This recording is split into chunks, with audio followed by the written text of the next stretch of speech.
better roll them dice. You never know if it could change your life. Take a chance, you're neither wrong or right. You never know if you don't roll them dice. You better roll them dice. You never know if it Howdy, Rob. Howdy, Matt. Welcome to a place of darkness, a place of that stands apart, a place where we read and delve into forbidden texts, the kinds of things that are not included in the canon. Right, your Necronomicon, your Book of Vile Darkness, all those. Precisely. We're reading Apocrypha today, Matt, Yes. on Dungeon Master of None. OSR Principia Apocrypha. Is it Principia or How do you say it, Rob? You're the classic I took nerd. enough Latin to be annoying about it. I believe the way that a Latin dork would tell you to pronounce it is Principia Apocrypha. However, we don't actually know how they spoke Latin. We can just sort of presume. So say it however you want, is my answer. Okay, yeah. Get back in your... I'm going to throw you in a locker, Julius shove Kaiser. me back in the locker, please. Kikaro. All right. Look, I don't make the rules. I'm just telling you. It's language, Rob. No one makes the rules. That's right. There are no rules. Unless you speak French. Speaking of words that are difficult to pronounce, you can head over to our patreon.com/Dungeon Master of None if you want to support the show or listen to any of our many bonus episodes and other cool homebrew stuff. Okay. This is the OSR Principia Apocrypha, and it is assembled by David Perry with advice from Ben Milton and Stephen Lumpkin, beautifully illustrated and illuminated by Evelyn Moreau. And this is, as I understand it, a collection of advice and tips and sort of principles for running OSR games based on a lot of blog posts and forum discussions over the past, decades, which, as we've alluded to in recent episodes, is a fine source for a lot of really good RPG thinking. All of the beautiful advice and reasoning that has bubbled up from the thousand flowers of the OSR blagosphere. Yeah, and we've talked a lot about OSR, and Matt and I are both fans of it. I was, skeptical of the OSR movement for a number of reasons, but some really interesting stuff has come out of it. It is very collaborative. It is very community driven. And there's a lot of smart and creative and interesting people who are working and writing in the space. And I think that's really reflected in the Apocrypha because there's some really, really good advice here. And even if you're not playing or running an OSR game, I think a lot of these principles are worth reflecting on. Some of them are very specific to OSR, and we'll talk about which ones, but I think a lot of them have something that any GM can use. Yeah, I would challenge you to get through this episode and not be like, yes, I do this to one of these things, or, oh shit, I do want to do that to at least one of these axioms and aphorisms that we'll get through. Yeah, it's not a long document. It's 30 pages and big chunky text, and each of the principles is basically like a paragraph, basically just like bullet points, which is a great way to present information. I encourage you. This is free. You can just search for Principia Apocrypha, and the blog put the post link will in come the up. show notes. And the show notes, just take a look, read it. It's cool. And the guiding principle by our assembler here, David Perry, is like, what if we took the brilliant way that Apocalypse World formatted its GM advice, be like, here are your moves, here are your principles, here's what you're trying to accomplish at all times, here's what you should do. And we did that for kind of the old school dungeon crawling, wilderness exploration, rules light version of role-playing games. So like Rob said, these are perfect if you're running Labyrinth Lord or Shadow Dark or Mothership or something like that, but they're going to be useful no matter what. You can go back to our What is the Old School episode if you want to, but if you are feeling lazy, this is also a great introduction to like, what is the OSR just from the GM perspective or from the approach to play perspective.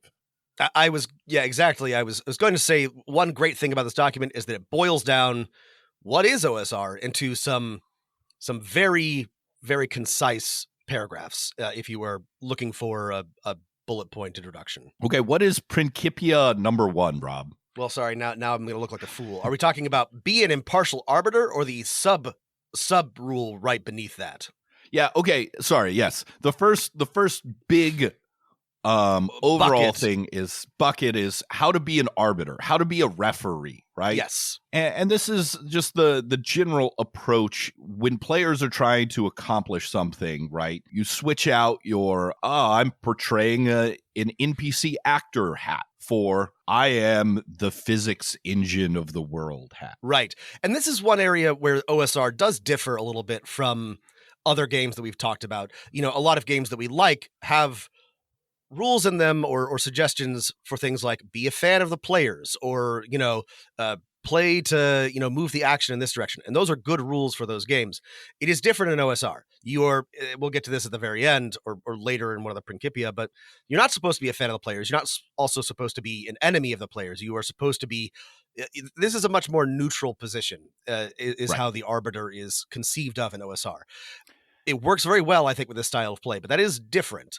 But I think these rulings these Principia here are still very useful because regardless of your approach to your players or your game, being impartial is a good thing to strive for, or as impartial as possible.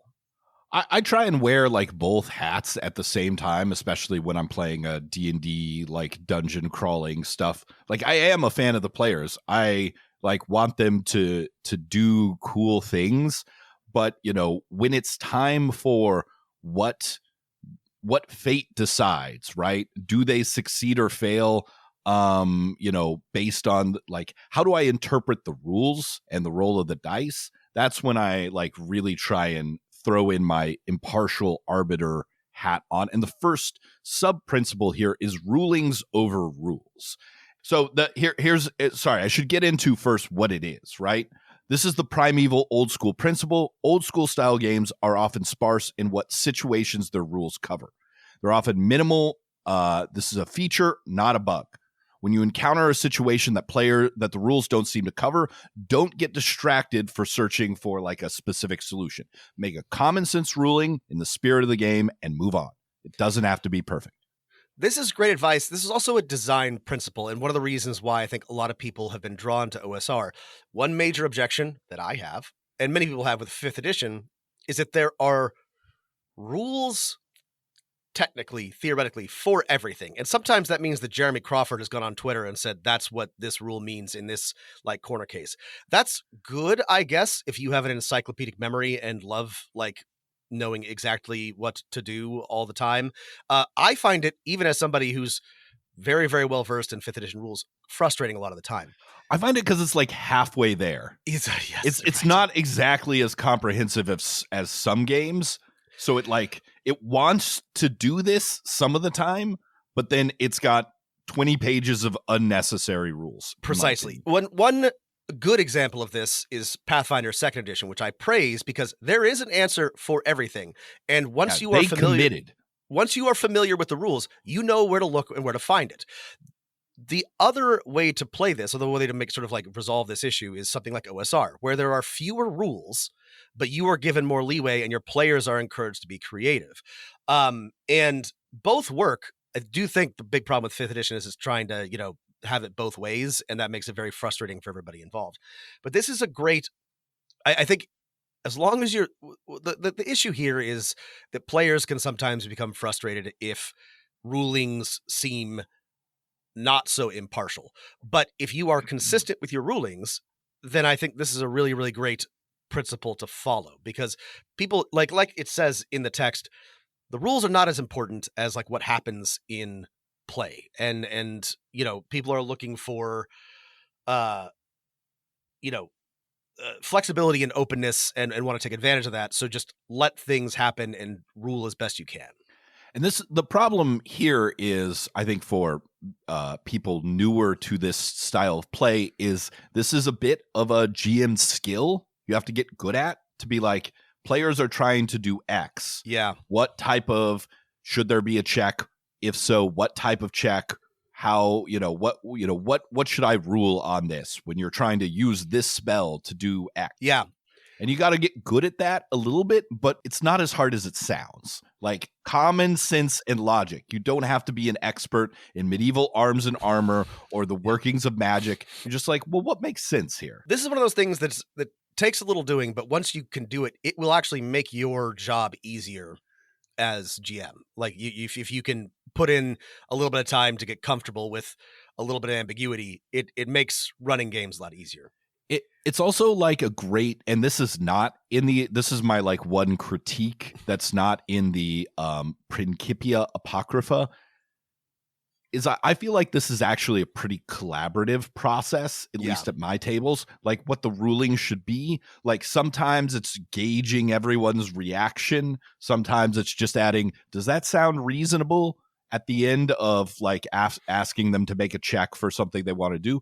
And sometimes it's throwing it back to the players. Well, what do you think will happen here? Do you think this is a good chance of success, a medium, and this is often a player not directly involved will chime in, right? It's, does everyone consent at the table is really the end of the day what's going on. And so you're trying to get that consent sometimes. Does everyone agree that this makes sense and feels right? And that is that is collaborative. The next Principia is divest yourself of their fate. So as the GM, you are not an antagonist, nor are you the author writing their story.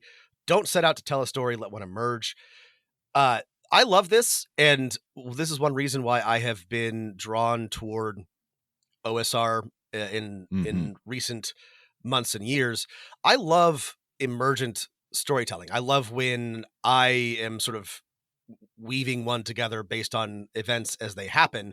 This is one of the things I love about certain computer games, and it's a little challenging because I think a lot of players come to the table expecting you to have. We talked about this with Brindlewood Bay in our Patreon episode. Right. They expect you to have a story, an answer, but you can just say, I have some, or you can say to yourself, or you can say to them, I have some notes, I have some big plot points, some basic structure, but we are developing the story as we go. And I think that's a really fun way to play, and OSR really encourages that. Yeah, the flip side of this kind of middle ground approach, okay, we're not a 13-year-old asshole child in the 70s trying to kill your players to work out their own power fantasy, and yet we're also not the stereotypical. You're also not like a failed novelist who wants to just run your players through the novel that you haven't gotten around to writing yet. Right. This isn't the comic of what if Lord of the Rings was a role playing game where Gandalf's back, he's telling us what to do again. Exactly. It's that sweet middle ground. And I think the flip side of this is it's important to let your players know that this is the approach, right? If your players have in their mind that actually the GM has a grand story, and by Act 3 we better kill this villain. If they know that's a possibility and not a certainty, that will change their approach, right? To quote from Ben Milton here, it encourages the players to manipulate and engage with the fictional world rather than with the GM. Yeah. And also you should avoid fudging rolls, rolling in secret, right? That's part of divesting themselves. It's showing them in a specific action, hey, the dice are what the dice say. I'm not gonna fuck you over, but I'm not gonna help you out either.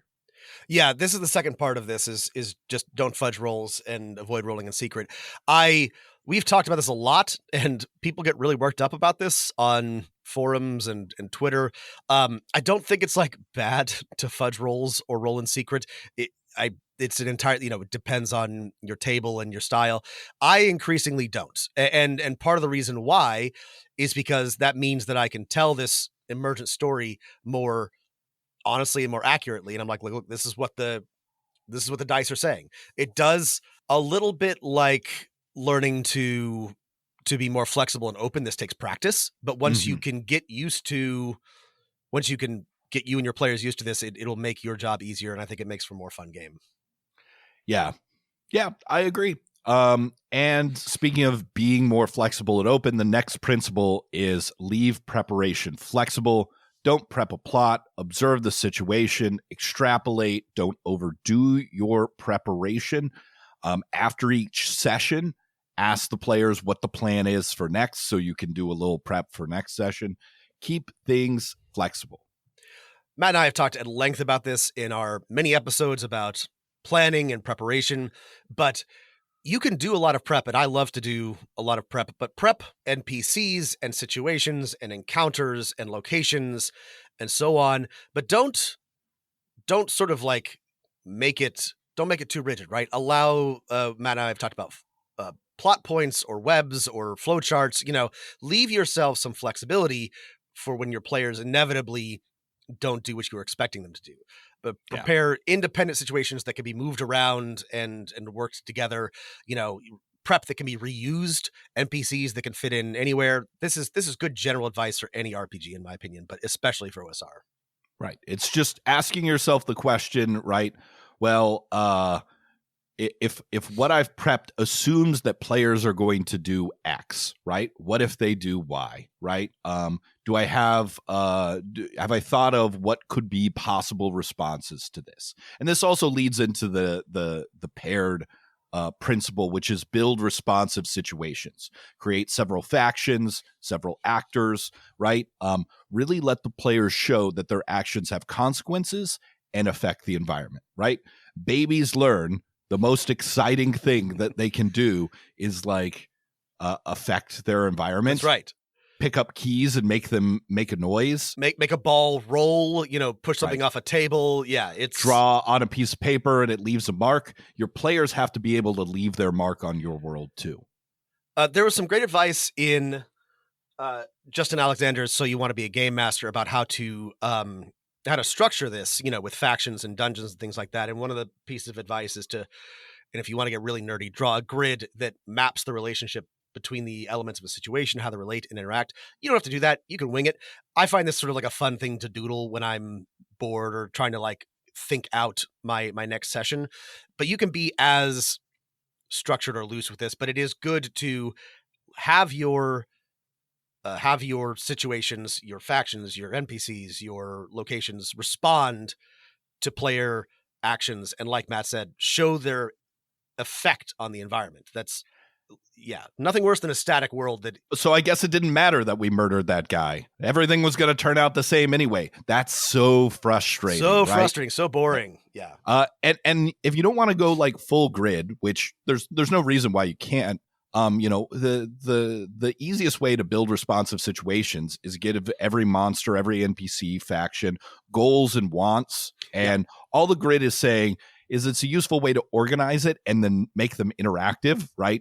These goals contradict. These goals are in parallel, right? These people hate each other. These people like each other, et cetera, et cetera. Giving your NPCs strong goals, strong motivations, and strong opinions about each other helps create that responsive situation. The next pair of Principia are delightful. They are embrace chaos. So listen to that capricious muse. Hear the call of Zinch and Slanesh. And use random tables to keep the game fresh. I in the past was resistant to this because I think I misunderstood how useful it could be.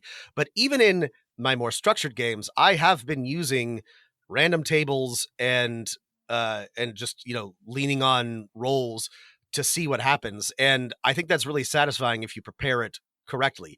You don't have to have your intended or a intended situation. You can, the right table, again, referring back to something we did, the Dark of Hot Springs Island had tons of random tables, but they were so well designed that it flowed very well into each location and into the story as a whole. So if you're using the right tables, if you're thinking through how they apply to the situation, you can implement a lot of randomness that feels like it fits. Yeah. A little story many years ago, and I think you were a player in this game. I was running a D&D Spelljammer campaign that began with, this was way before Baldur's Gate 3 did any of this shit. The players in the hold.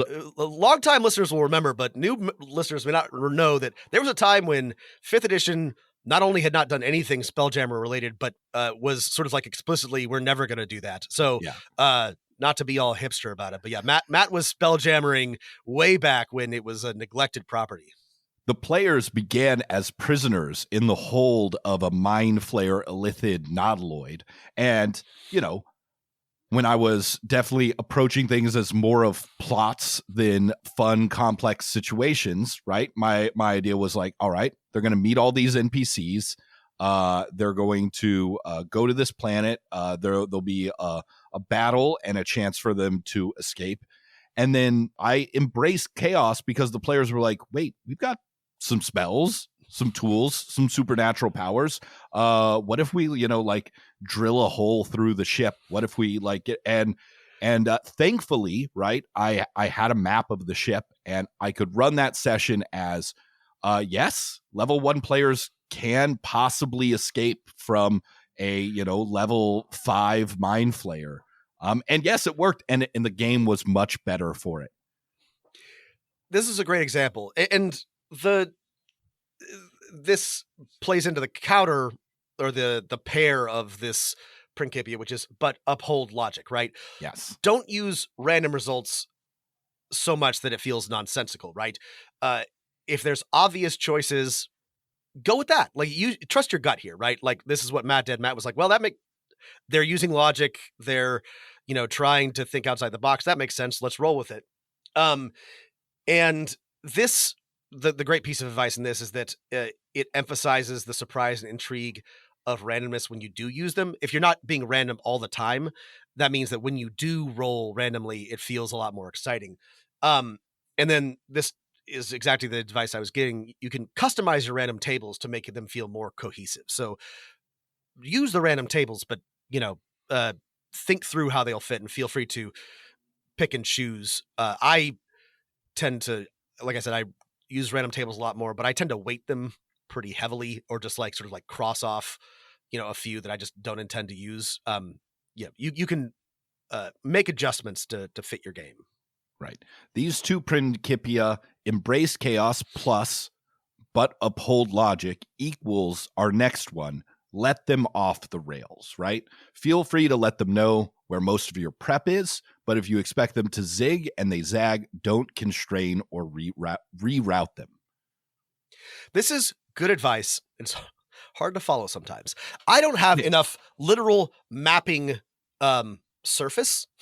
Like for my OSR game, I have a big wet erase map, and it annoys me to have to erase and redraw it if the players go somewhere that I wasn't planning. But that's that's a me prep problem. And ideally, if they want to go somewhere that I haven't prepped for, they should do that. And it's fun when they do. So let them, like Matt said, let them know what you plan for. But if they want to strike out another direction, be ready to roll with that. Yeah. This takes a little bit more prep, but the reward is worth it. The reward is long-term, too. Players will begin to think more creatively, yes. More diegetically, right? More in your world than what's the next step that we're supposed to do. What do we want to do? What are my character's goals? Precisely. And while many of these, right, advice about random tables and rulings over rules might be specific to certain types of games, the building responsive situations principle, I think, is universal to role-playing games, to storytelling games, to any type of games. All situations should be responsive. All right, so that's be an impartial arbiter. Now that we're both official arbiters, let's move on to the next section. The next big chunk is get them thinking. And this is just how to encourage your players to engage with the game. And I like it a lot. A lot of good advice in this section.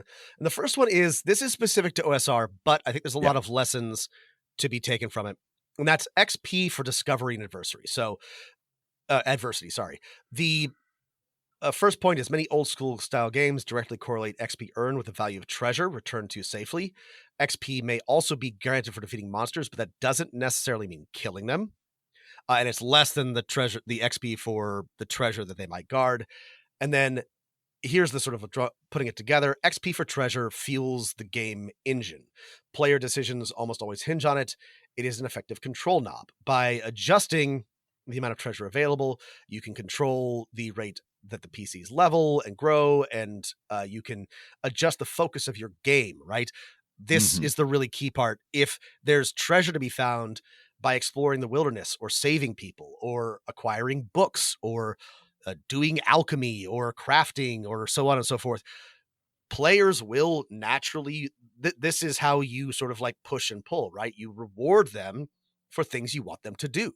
And the XP for treasure can kind of feel like the worst form of, tomb raiding, violent, extractive, colonialist behavior, but it doesn't have to be. In fact, if you use it correctly, like this last point, you can push them to do anything. You can be like, look, just exploring, you're going to find all kinds of neat treasures, and then they'll on their own accord want to do that because that's how they level up.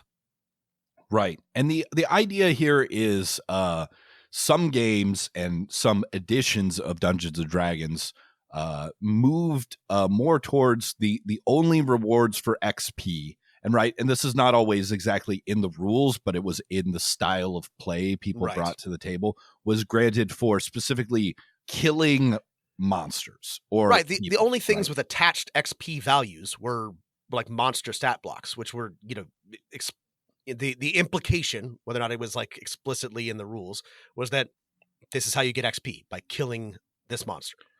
And what you should emphasize is give players XP for overcoming adversity, discovering things you want them to discover, doing things you want to do, right? If they get the monster's treasure while going around the room that had the big guardian, it's the same for them as defeating that monster. You should reward that, right? Yeah. XP for gold. Listen, this is a principle that I think not every even OSR game follows, where XP or gold equals XP, but the general principle behind it is universal to OSR games. Yeah. The second part of Get Them Thinking is player ingenuity over character ability. Old school PCs are very minimalistic because the character sheet is mostly there for when players make a mistake. They are not meant to solve problems with die rolls, but with their own ingenuity. Therefore, present them with problems that don't require obscure knowledge or have a specific solution, but might have many difficult solutions. This is a challenging one. And I'm going to admit that this is hard for me as a GM to do well, and it is hard for my players sometimes, but it's worth trying. It's worth trying to do right. The problem with using a system like D&D 4E or 5E or something newer like Daggerheart for an OSR style game is players look down at their character sheet and they have all these abilities. They're all these they have like a screwdriver and a hammer and a gun just like kind of sitting on their character sheet, right? And so they're constantly looking at those tools to try and solve the problem instead of trying to solve the problem like in world, right? Like, what could my character do to solve this situation? Instead, it's like, what neat League of Legends style ability attack lets me what button do I this? Push to solve, right? Which button on my controller do I push? And the key here, and this is the challenging but rewarding thing, is preparing the right situations. So there's some good examples here, right? Cross a moat full of crocodiles. A door in a deep dungeon only opens in sunlight. Retrieve a key from a lake of acid. There are many potential solutions to these, and your players will try to use their ingenuity or the tools that they have or the equipment in their inventory. But they're not going to be like, where's my cross moat ability? But this takes, you have to, as a GM, make sure that the possible solutions are both, accomplishable and something that players are going to be able to figure out. And your players have to be willing to engage with that. It is a lot more fun when you can get to that point, though. There are some players, right, who I think prefer a style of play where they do look at their character sheet like a World of Warcraft thing full of buttons, which is what they can do, as opposed to thinking of their character as a real person or, adventurer that can do practically anything, right?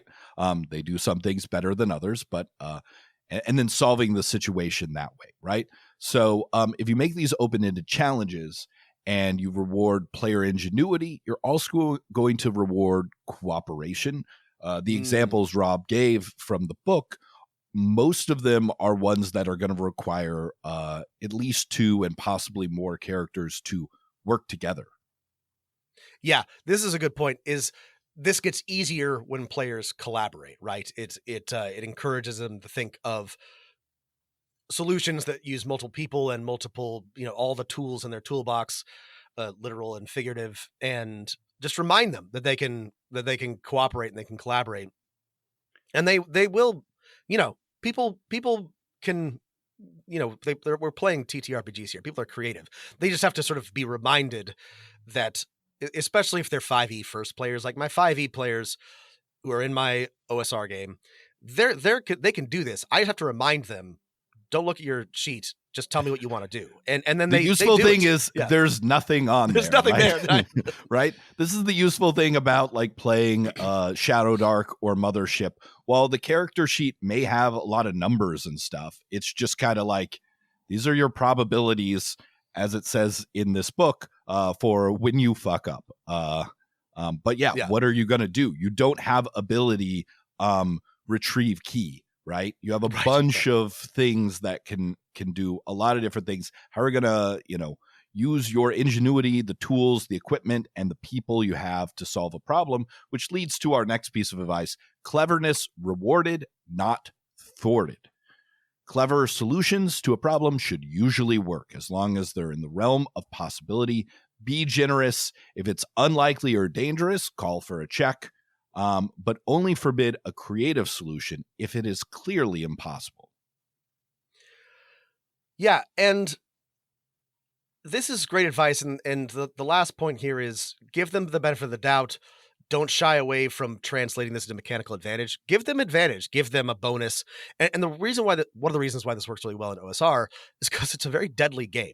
And so if your players are being clever and you reward them with, an advantage here and there, that's not going to overbalance, right? They're not going to be, this is the 5e problem you sometimes run into, where if players come up with a clever outside the box way to do things, they might try to do that in every single combat.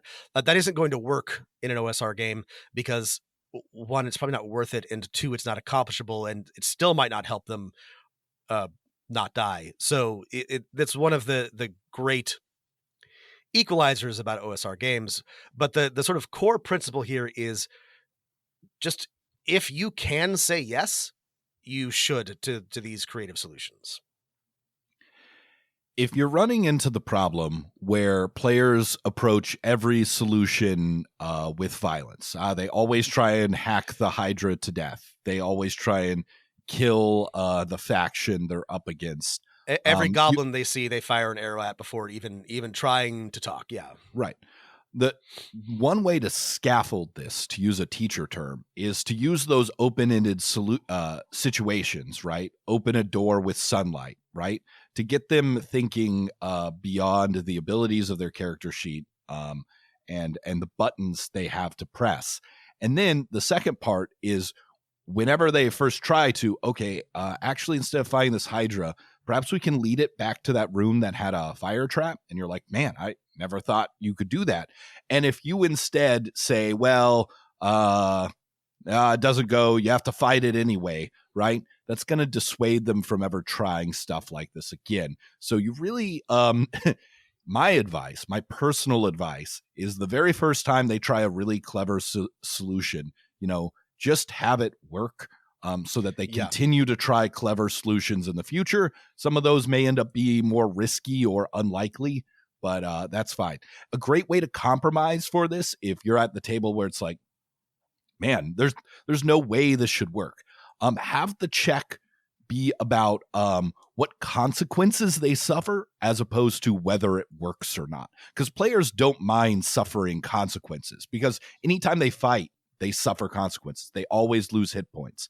So Have it work, and then make the check be like, well, yeah, but it bites you on the way there, or the consequence is that, one person gets away or someone's mad at you. Yeah, this is a good compromise. Players are happy to accept that because they're even happier that the idea worked. Yeah. Other advice is just tell them, right? Tell them cleverness works. Yes. Just be clear. Out of game. Yeah.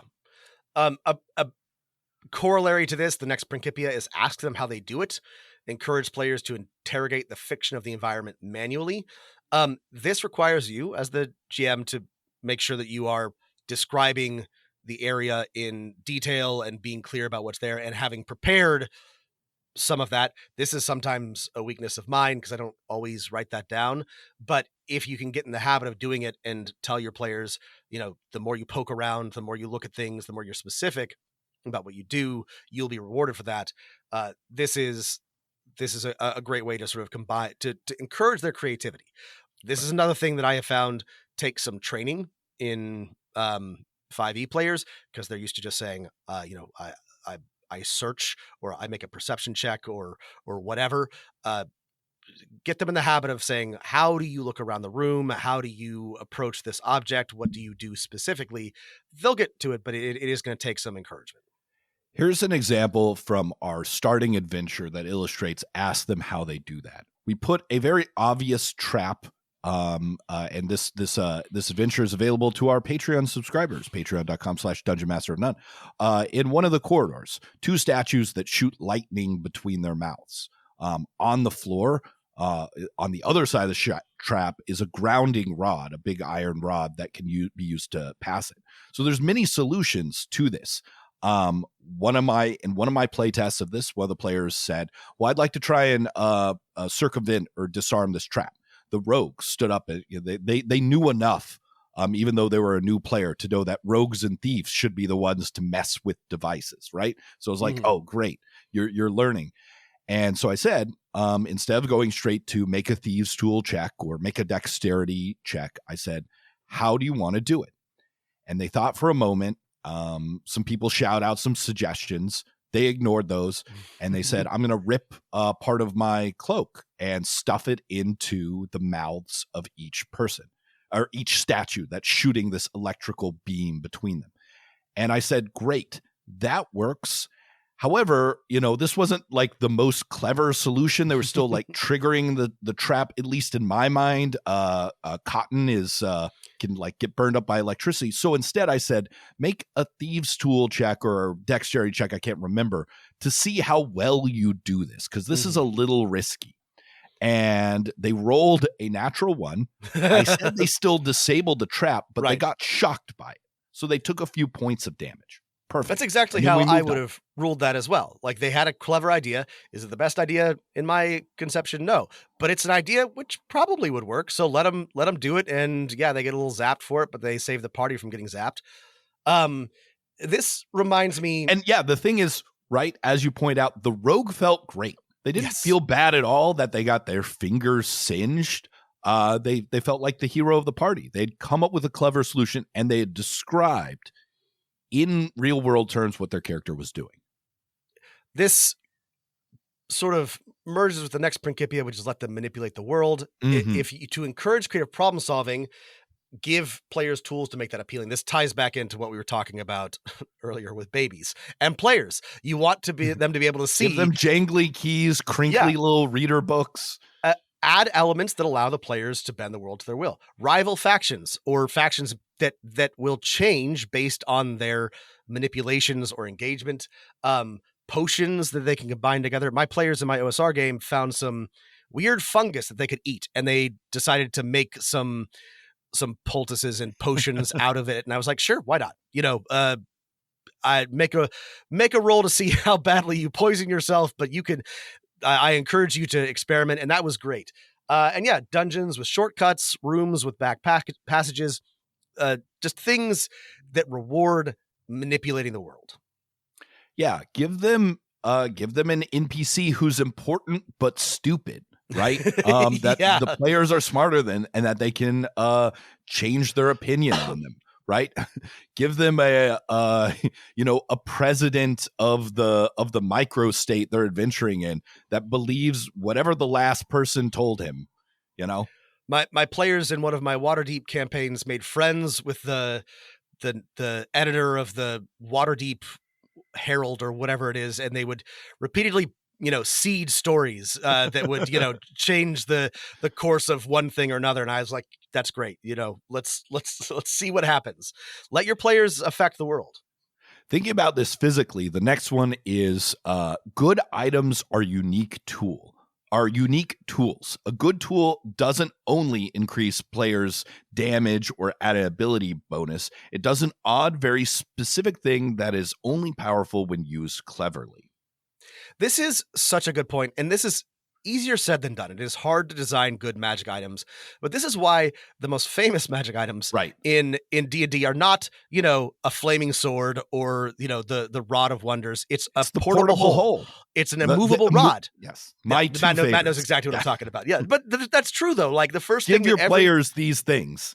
Yes, give things like that to your players. Not only will they be so happy, but they will be looking for opportunities to use those cleverly, and they will be able to do clever things with them. Examples: a rope that becomes as rigid as steel on command, a coin that lands on any result you wish when flipped, a bell that produces a sphere of silence around it when rung. Like these will solve many problems very creatively, right? Your players will feel good. They will feel better than when they just strike something with a flaming longsword. Yeah. Even the flaming longsword is better than the +2 longsword. That's true. The flaming longsword has many applications. It has flames. It can do things with fire. I mean, again, it's a torch that's also a weapon, but, still. And finally, this is good advice, I think specifically for OSR, but I think it's good advice in general, which is don't mind the fourth wall so much. Don't get obsessed about metagaming. If players want to sort of like talk through what they know and what their characters know, especially in when we're talking about creativity, don't sweat it. Don't worry if the barbarian isn't technically smart enough to have come up with a clever solution. Like there are times and there are types of games where I think this is maybe worth bothering with, but most of the time I don't think so. A lot of like sticky situations or frustrations at the table could have been solved by an honest metagame conversation between the dungeon master and the players, where they just ask, what's going on here? Right. And let them know all the things you want them to know. Right. Wait, how big is this caravan that we've been following? Like, just open things up and make sure that people understand the stakes and that they can make the choices they want to make. So this gets us to our next big topic, which is build rocks in hard places. And this is about making the game rewarding, challenging, and dangerous, right? And so this is the first bit here is offer tough choices, right? And the very obvious one is a risk reward one, right? The deeper players go into the wilderness or dungeon, the more perilous things become. It's also where they find the coolest stuff, right? This is risk reward. This is why the sort of dungeon format works so well. Why, we have trouble deviating from it is the push and pull is very, very clear. And, so is the challenge as you get deeper or further in. Right. And you can think about this in social role-playing situations as well, not just exploration, right? Who to form an alliance with or who to work for, right? Make them all have these benefits and costs, right? That are interesting. My cyberpunk players keep making deals with shady corporations because they're offering them really, really helpful things. And I'm like, they're going to call in that favor eventually. And they're like, yeah, okay, whatever, that's fine. And it is going to cost them sooner or later, but they know what they're getting into, right? But like, that's the kind of risk reward that you can set up like socially, do you accept this deal from the shady vizier because he'll give you something that you need right now, but you might have to, help him out later. Or do you take what the queen is offering, right?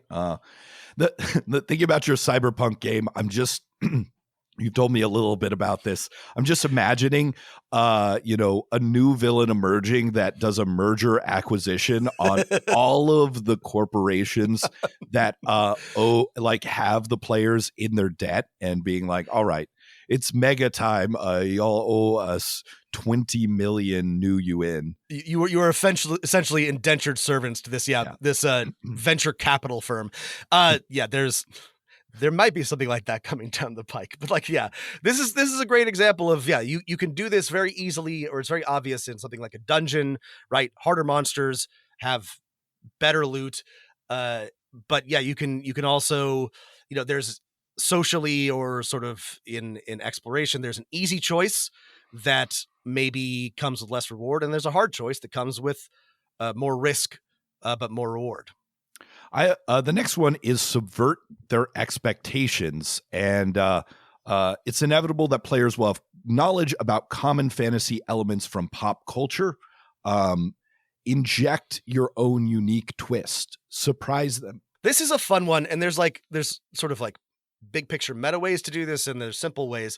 I find, especially with like OSR, mix up your monsters. Give them, if there's goblins, have them do something different. Give them goblin paladins. If there's, a troll, make the troll, regenerate or not regenerate on something different. Have it be a fire troll and it stops regeneration on ice. Just little things so that they don't expect to know exactly what's happening every time they see a familiar monster. This also just keeps things interesting. In one of my D&D games, the players know there's a dragon, and their assumption is that this dragon wants treasure. They've said it now several times. Knowing that they've assumed this, as I've been prepping loosely what this dragon wants, and stealing a little bit from Galarian and from the book Monstrous, I decide this dragon actually wants knowledge and is building a utopian island that is maybe evil. Maybe evil. Yeah, the dragon's not evil. The island is very evil. His plans are very evil. Yes. This is you don't have to go wild with this, and you try not to be a jerk about it, but especially if there's a challenging monster and your players remember or figure out how to fight it. But it's a good idea, especially with experienced players, to mix things up. The next thing is build challenges with multiple answers. This is a little bit this ties into our advice, or the advice from encouraging exploration and manipulation. But don't just put a single choke point onto the next spot. Don't make there be one gate or one bridge or one tunnel. Give them write up or prepare lots of potential pathways, solutions. Don't have exactly one NPC be a gatekeeper. This is easy to do if you're following all of the prep suggestions from earlier in the book, but just give them lots of ways to solve each problem, and also lots of ways to either circumvent that problem or get to the next thing. Right. Build in lots of solutions. If there's a locked door, the example says, make sure there's 2 keys hidden throughout the dungeon, and also a potion of eat metal that they can find earlier. And then the corollary to building challenges with multiple answers is build challenges with no answer, right? Yes. And then be receptive to any solution that sounds like it should work. This is difficult to do, but good advice. And I have put things in all of my games where I don't actually know what's behind that door, what's at the bottom of that pit, what that guardian is guarding. And I'm not entirely sure how the players are going to get past any of those obstacles. I have ideas. I usually know how I would get past it. And so, I have at least one idea in my mind, but I'm mostly just well, here's this thing. How would, if you want to engage with it, go for it. If not, don't. And then most of the time they come up with something. And this is good practice for you as a GM, and a lot of fun for your players.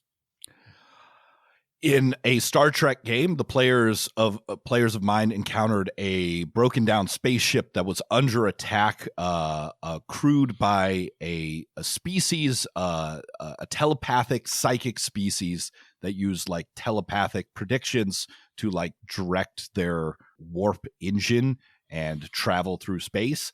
I built this challenge where, there are many solutions. Players didn't actually have to repair this psychic telepathic engine room, but I knew I had an engineering player, and I didn't have a specific solution. And it turns out our Betazoid, for Star Trek players, these are empathic or telepathic beings, solved the problem with therapy by relinking the minds of the crew that they decided that's how it was powered. I didn't have that solution in mind, but my players surprised me with their ingenuity. As the doctor player and the ship's counselor player are like, we're going to investigate the problem. We think it's this bad event, this rupture had broken the link. And I'm like, great, how do you propose to fix the link? And they said yes, with therapy. And so not to get too Star Trek Discovery with everything, but therapy was the solution. That's great. And I was so proud of my players. They surprised me. The next big section is Dice with Death. And this is all about keeping the pressure on, about combat. One of the principles I like a lot is the first one. It's deadly but avoidable combat.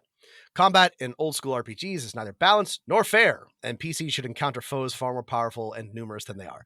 What I like about this is that it has the knock-on effect of encouraging, like we said, that creative thinking. They will try more often to go around, to outsmart or outplan their enemies if they know that they are not likely to win every head-to-head combat, which they most likely are in a 5th edition module. It also means that, old school dungeons, old school maps are not meant to be cleared of every conceivable enemy, and that this gives you lots of tools to again show their effect on the environment as some monsters thrive or some enemies continue and expand and others don't. This is good advice, I think, for lots of systems, but it works really well in OSR. The opposite of this, the assumption, maybe not explicitly in the rules, but in the style of play of people who play the Star Wars Genesis system or D&D 5th edition, or especially things like Pathfinder 1 and 2E, is that every combat is a sport, right?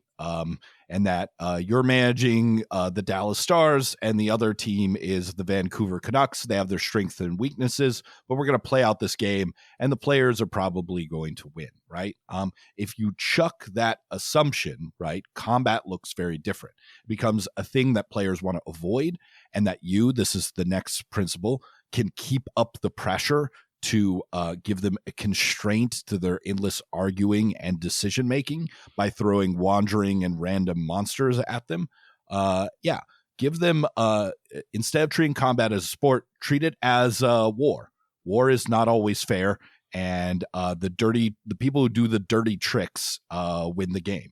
If you can convince the goblins to go fight the kobolds for you, then you don't have to fight them yourself, right? Be Kissinger. Right. It's not Bushido, right? This is, keep up the pressure is great advice. This is why I always be the Shogun guy from Shogun. Yes, right? Be Toranaga, but not the guys that he's fucking over. The guys who just want a fair fight between two opposing forces. Yeah. And keeping up the pressure is great. Like OSR works really well for this with random encounters and deadly effects. I love Shadow Dark for this reason, because it has the torch mechanic. This is probably one of what I think is like the greatest mechanics introduced in RPGs in the past 30 years, because my players are ditherers, and they just don't dither when they know that their torches are running out.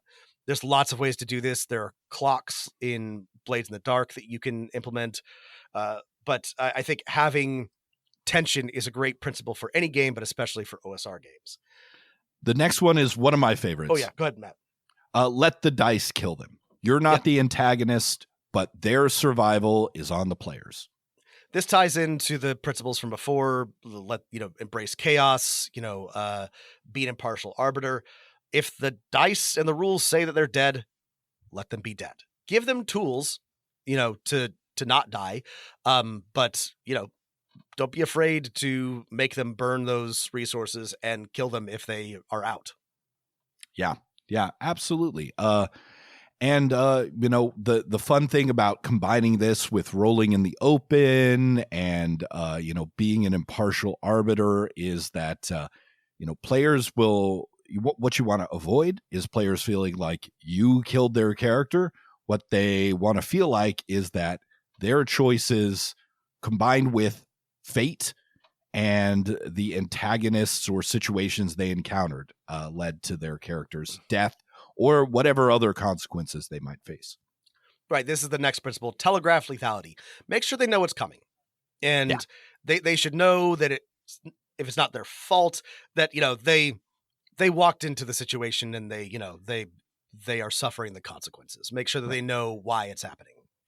You can do this a number of ways with, little things they discover on the way to something lethal, right? A bunch of corpses of well-armored foes that were destroyed. You can do this with numbers. There's not 5 goblins. There's 30 goblins, right? And they're all armed.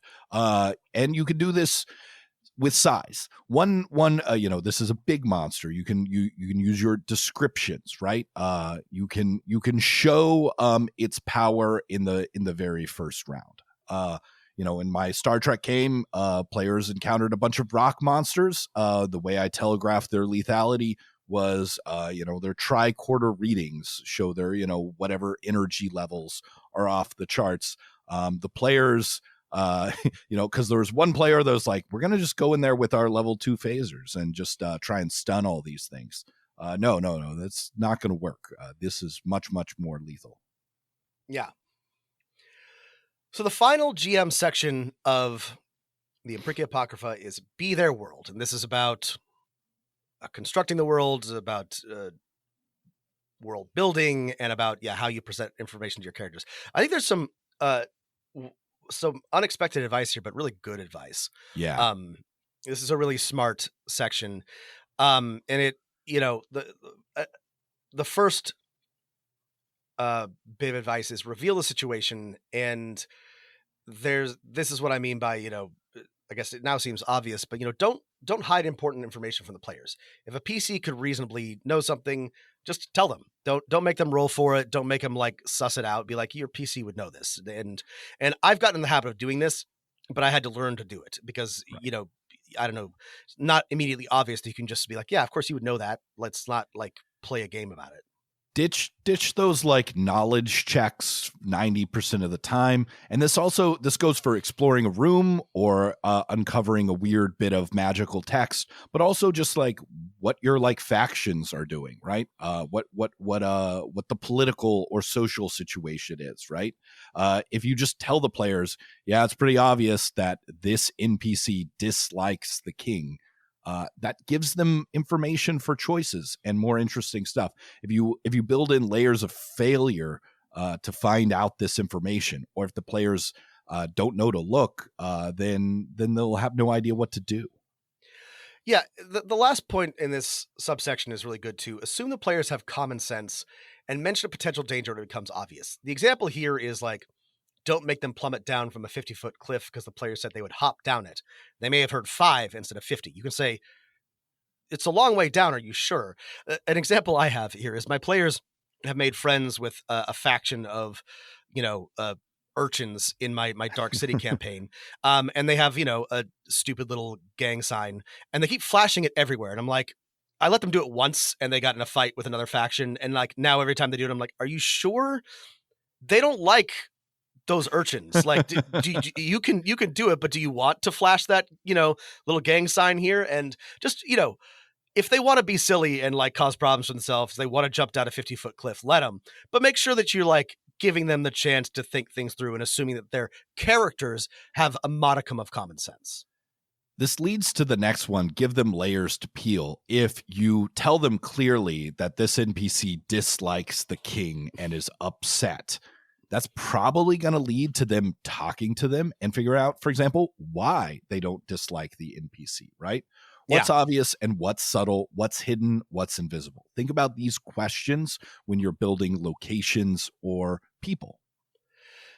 This is a great sort of like prep world building design principle, especially this bit in here about like what's obvious, what's subtle, what's hidden, what's invisible. You don't have to write this out for every situation, but like this is a good thing to think about when you're looking at an object, an NPC, a faction. Like, you know, what is on the surface, and what things are a little bit deeper, what things would be almost impossible to know or to find out, but are useful if the players do delve that deep or manage to uncover that hidden knowledge.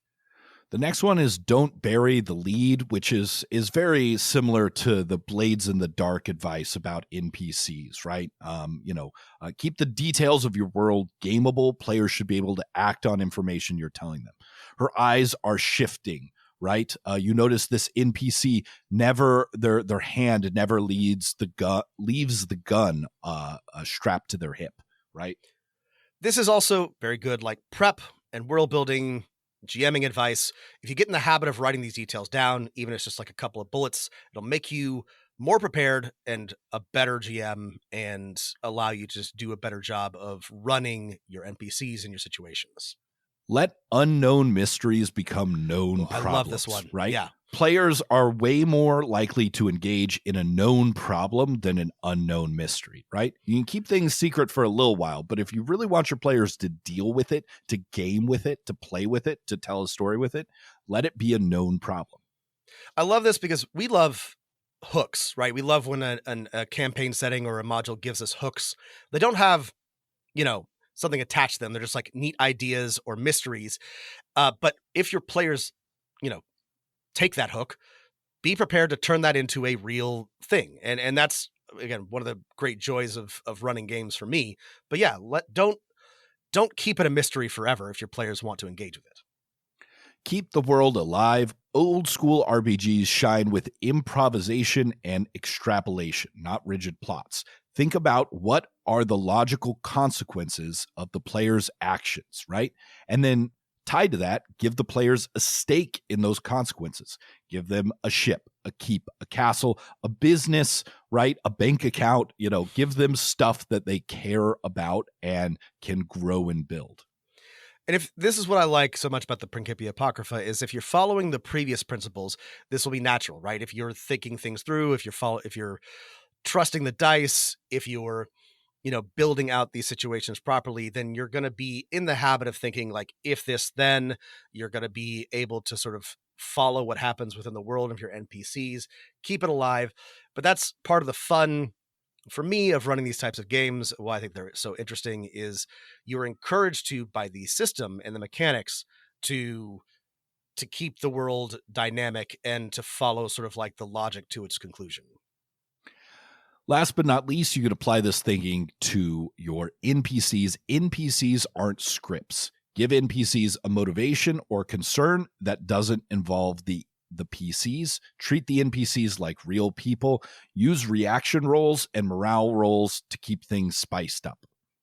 Yeah, we've talked a lot about giving NPCs even just like a few things, motivations, enemies, desires. It could be a really short list, but if you just have sort of what they care about independent of the PCs in front of you, this will help you run them as real people and not just scripts or furniture for the players to interact with. I also like this bit about reaction rolls and morale rolls.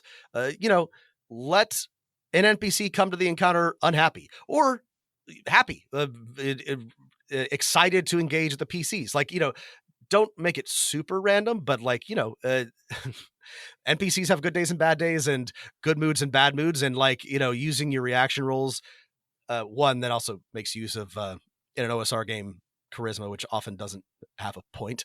And it'll keep things interesting because your players will experience a full range of, character interactions like they would in real life.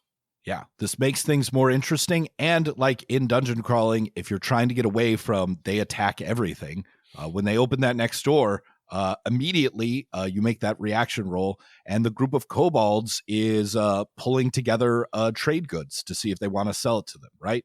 Are the players really going to start shooting arrows as they start laying out their wares? They might, but at least they know things are different and have options. Yeah.